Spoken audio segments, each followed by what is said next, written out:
الله الرحمن الرحیم. مسلمانانو وروڼو، نن یو عمل تاسو ته ښودم. ډېر ورکوټی عمل دی او ډېر کم ټیم پې لګېږي.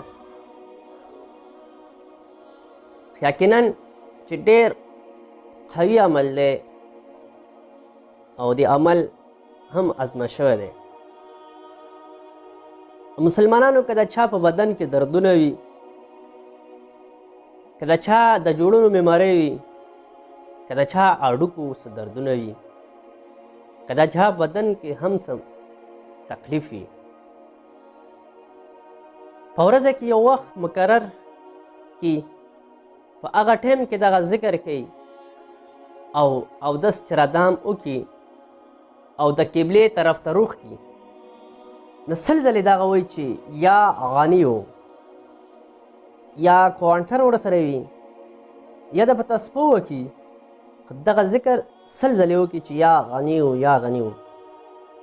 یقینا چې د دې بدن نه به الله پاک تکلیفات ختم کړي، د جوړونو بیماری به دې ختم کړي، د دردونو بیماری به دې الله ختم کړي.